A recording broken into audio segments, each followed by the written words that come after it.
All right, but let's jump into tip number 2, which is to pick a strategy and stick with it. And I think once you've stopped accumulating debt, like you have to do that first before you can actually start to make a plan. But once you've stopped accumulating the debt, now we can actually get into the nitty gritty of how do I want to actually pay off my debt? And in general, I would say there's 2 methods to do it. There is the avalanche method and the snowball method. So the avalanche is you're paying from highest interest rate down to lowest interest rate.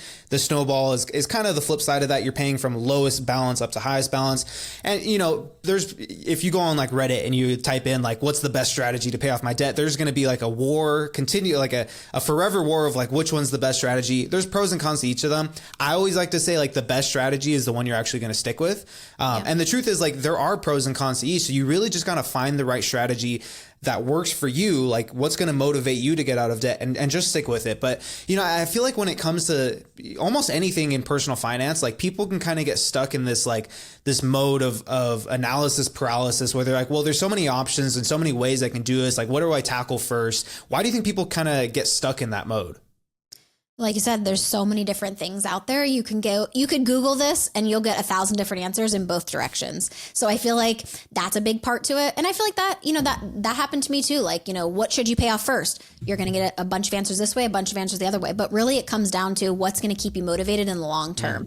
So I feel like the debt snowball method is best for people who are going to need those quick wins. So if you're paying off like a bunch of different credit cards or a bunch of different loans, I feel like the snowball is probably going to be your best bet because you're going to see some quick wins. At least that's what I see with people. So if you're working on a credit card that's maybe $900 or maybe and then a credit card with like $2,000, you're going to get that $900 one paid off pretty quickly. If you're taking all of that extra money that you have and you're putting it towards that first debt, and then you're like, on that path and you're getting more motivated because you're seeing some of these smaller debts start to fall off. So I feel like the debt snowball is mostly like psychological. Obviously the debt avalanche, you're attacking the ones with the highest interest first. So, that's more of a math equation, but people are humans and, there's a lot of psychology that goes into it. So I feel like that's why sometimes the debt snowball just might be better. So in my example, of my debt-free journey, I actually paid off my car first because there was like a small amount on my car. And then I had, like a big chunk of student loans. So I chose to do the snowball method just so I could be like, yes, I'm done with my car. And now I have my student loans to run after. And then inside those student loans, I sort of went, at the end of my journey, I was paying them off during the 0% interest during COVID. So I sort of picked like the smallest amounts of debts inside there and paid those off individually. And then I started to do the snowball inside of my student loans. So that's sort of my strategy. But I feel like, you're going to have to pick the one that is going to motivate you in the long term and maybe not so much about the math, like whatever's going to be best for you. Yeah, I completely agree. And Lauren, I always have this rule of thumb. So tell me if you agree with it. But if I always tell people if the balances are similar, then focus on the highest interest rate first. Versus if the interest rates are similar, then focus on the lowest balances first. I think that's kind of one way that you can kind of pick between, like if you're stuck in that analysis paralysis, you can kind of pick which is going to be the best option just by following a simple rule of thumb like that. Yeah, for sure. And I also kind of follow, in my situation, I didn't have like a high interest debt like credit cards, but sometimes if people have like student loans or a car and credit cards, I think that's some pretty common ones. I typically recommend like paying off the credit cards first, unless it's like an abnormally large amount where it wouldn't be worth it. But sometimes I'm like, let's just like kill that debt with the most, the highest interest first. So sometimes I lean towards that too. Yeah, 100%. Like if someone has high interest debt and then some low interest debt, I'm like, let's get all the high interest debt out of the way first. Then we can kind of make a plan to tackle the lower interest debt. But I completely agree. But I think where people tend to get stuck is they see their debt as like one big pile, right? They don't see the individual sources of debt, and then that's going to help them create a plan for which is going to be the best, what's going to be the best debt to tackle first, right? They see this pile of debt, and it could be between the car, the credit cards, the student loans, a medical bill, whatever it is. And because they don't see it like for each of the individual debts that they are, when they have extra money and they're like, I want to pay down some debt, they just kind of throw it randomly. And like, it's like taking a dart and just throwing it and seeing where it lands, and every time they find themselves with a little bit of extra money, they're throwing it. I've seen a lot of people, they're like, at first I started paying down this, and then I didn't want to ignore this other one, so I started paying down that. And it's like, they haven't really made any progress because they haven't focused in on one single debt. And I think that's kind of the big point here is like, it doesn't matter what strategy you pick. Like you can get into the nitty gritty details of each of them. The biggest thing is put your debts in some order that makes sense just in your mind and focus on that first one, right? Like make the minimum payments, of course, but attack the first one with any extra income you can. Like I always like to say, like, sell stuff around the house that you haven't used. Yeah. Lauren, I don't know if you told me this or if I just heard it somewhere, but like the 90-90 rule, where it's like if you haven't used something in the last 90 days, and if you haven't, then will you use it in the next 90 days? If you said no to both of those questions, like you probably don't need it, you know? Now the one thing is, like, you know, if you have like big sweaters and it tends to snow like a couple months out of the year, like that's the only exception to the rule. But like, yeah, if you got to just find ways to free up extra income and then focus on one debt at a time, I think that's going to be the best. That's going to be the best strategy.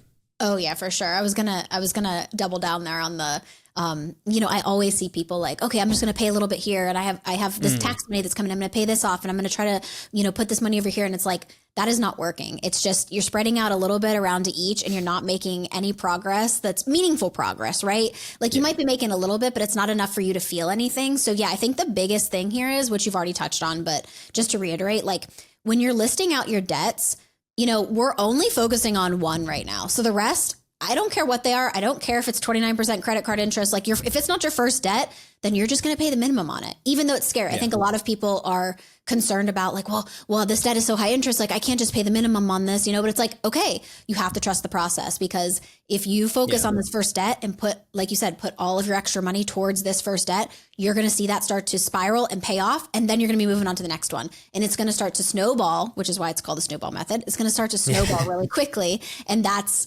such a good thing. So yeah, I think the biggest thing in here is like pick a strategy and actually stick with it and stop spreading your money all over the different place. Trust the process. It will work.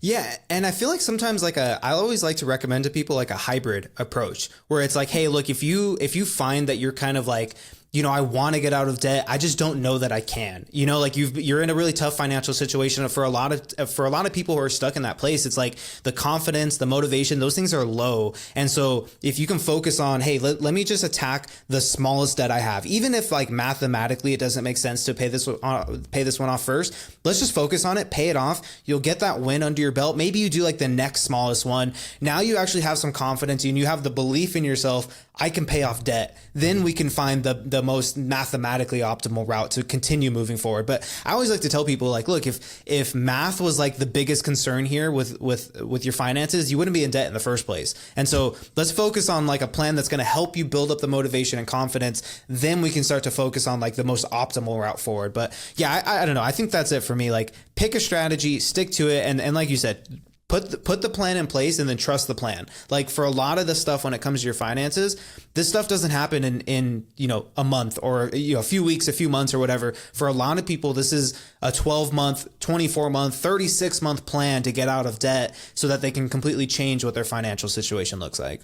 Yeah, Nick, this reminds me of my debt payoff journey. So, you know, before I started this, I was throwing money at my student loans. And of course you're trying, you know, that's usually a large amount. So you're trying to put as much as possible, but I also had my car on the side. So I was just paying that like sort of minimum payment there. But whenever I did the debt snowball, my car was first. So I stopped paying extra on the student loans, just paid minimums there, and took all that extra money and put it towards my car. And I was like so shocked at how fast my car was paid off. I think at the time, I can't remember how much I had left on my car, maybe like $5,000 to $7,000. But because I was putting all of that extra money towards it, I want to say I had it paid off within like the first like 9 months, just because I was throwing so much extra towards it rather than put it towards my student loans. And then that went away. And then all of that money that I had that I was putting towards my car, I just rolled it into my student loans then and was able to start, you know, chucking away at that.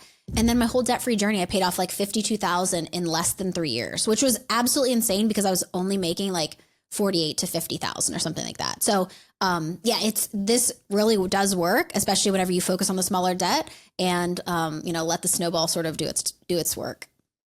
Yeah, the snowball effect of when you're paying off debt, like that's why, you know, sometimes I tend to lean towards the snowball method, because if you can free up minimum payments, you start to get a little breathing room too, but then you can actually put more money towards your debt monthly. And then, you know, maybe when you first start out, you're like, you know, I can only throw $300 towards my debt. But by the time you get to that last debt, maybe you have like an extra $1,000 in your budget to start putting towards debt. Like you feel like a real badass doing that. And then the cool part about it is if you've continue to roll those payments, whatever the goal is after you get out of debt, you're going to know I can use that same amount towards that next goal. If it's to build up an emergency fund, if it's to save for a vacation because you just sacrificed for the last 3 years and that's what you want to do next, awesome. Like, you know, you have this huge chunk of money that you've been living without. And so it can go towards your next goal. Or, you know, maybe you want to balance things out a little bit. But like, that's what I think is the cool part. Like you said, is like that snowball builds up. And then you're throwing a ton of money at that last step.